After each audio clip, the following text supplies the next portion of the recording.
Guys, do subscribe the Gate Hunt and press the bell icon to receive notifications on latest jobs updates, Gate talks and video lectures on Gate and IES. Hi guys, welcome to this 9th lecture of ethics in engineering profession. So guys, let us start our discussion with meaning of engineering ethics. So guys, engineering ethics is identifying ethical issues, resolving those ethical issues and justifying the resolution. So while working as an engineer, whatever ethical issues you face, you should be able to identify them, you should be able to resolve them, and whatever resolutions you have taken, you should be able to justify them. Okay, so these will be called your engineering ethics. So moving on, these engineering ethics are defined and given by, that is, these engineering ethics are declared by various associations of engineers. Guys, talking about the scope of engineering ethics, that is, what are the things engineering ethics deals with. So the first scope is workplace and second is products and services. So engineering ethics are given regarding do's and don'ts related to your workplace and the products which you are going to give to the society. Guys, talking about the various approaches to engineering ethics, so there are basically two approaches to engineering ethics. First one is micro engineering ethics and second type of engineering ethics are macro engineering ethics.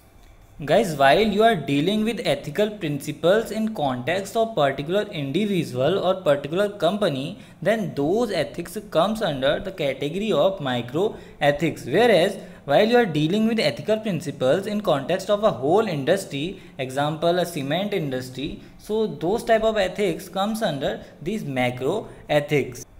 Guys, the next topic is various phases of engineering ethics. So there are basically two phases of engineering ethics. First one is negative ethics and the second one is aspirational or positive ethics. So these negative ethics can be defined as set of those ethical principles that are worded negatively.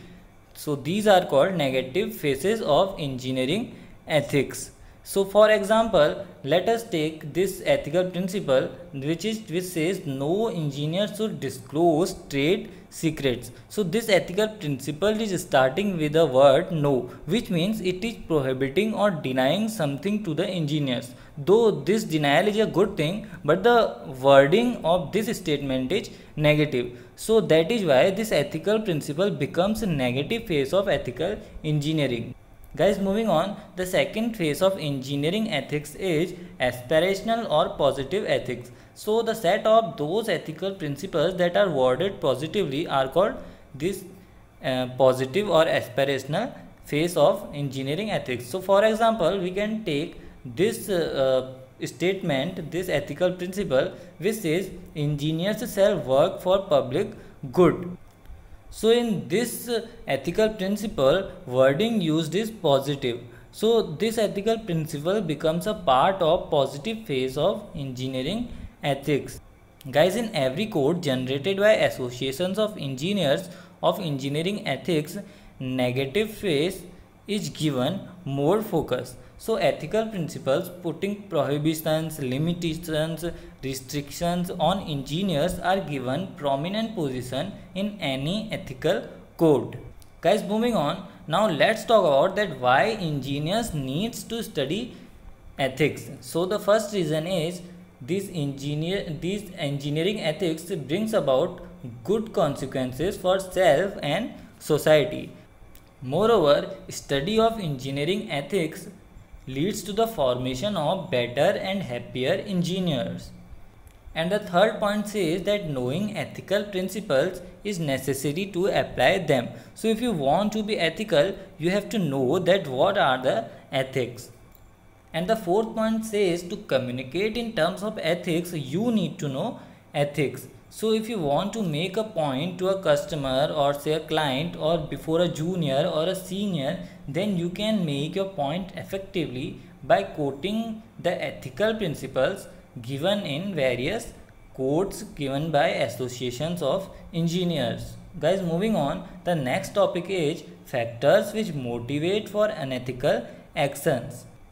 So the first factor is pleasure, and under pleasure comes ego boost, undue attention, and the material benefits like money. So suppose there is a conflict between an employer and an engineer. So just to teach lesson to employer, engineer may do some unethical actions so as to boost his ego and get undue attention. So that is how pleasure can motivate an engineer for unethical actions. Guys, moving on, the second factor is risk aversion, which means avoiding risk. So in many situations, if you have to act ethically, you have to take tough and courageous decisions, but everybody is not able to take courageous decisions because in courage risk is involved. So many engineers becomes unethical to avoid risk. Moving on, the third factor is high positions. So sometimes people who are in high positions feels that nobody can touch them. So in this way they may do unethical actions. Guys, moving on, the fourth factor is efficiency. So sometimes for the sake of efficiency, engineers becomes motivated to become unethical. That is, to save resources like material and time, engineers do unethical works by exploiting their workers. For example, let us say that a work can be done by 10 persons, but to become more financially stable organization, same work is being taken by only 4 people. So in this way, engineers sometimes takes unethical actions depending upon the fulfillment of these 4 factors. Guys, moving on, let's talk about various steps involved in ethics management. So if you are the ethics management officer of a company and by qualification you are an engineer, so how would you manage issues of ethics? So first of all you have to appraise everybody. So you have to appraise everybody working in company that if we take unethical decisions, then what would be the cost. So the first step is appraisal for cost of unethical decisions or actions and of unintentional mistakes. Guys, moving on, the second step of ethics management is prevention. So in this step you will give the action so as to prevent unethical decisions and unethical actions and monitor that whether the ethical principles given by you are being followed or not. Guys, moving on, the third step of ethics management is promotion. So in this step you have to encourage the people who are consistently doing good as far as ethical principles are considered. Guys, do hit the like button and do subscribe the Gate Hunt and press the bell icon to receive notifications on latest jobs updates, Gate talks and video lectures on Gate and IES.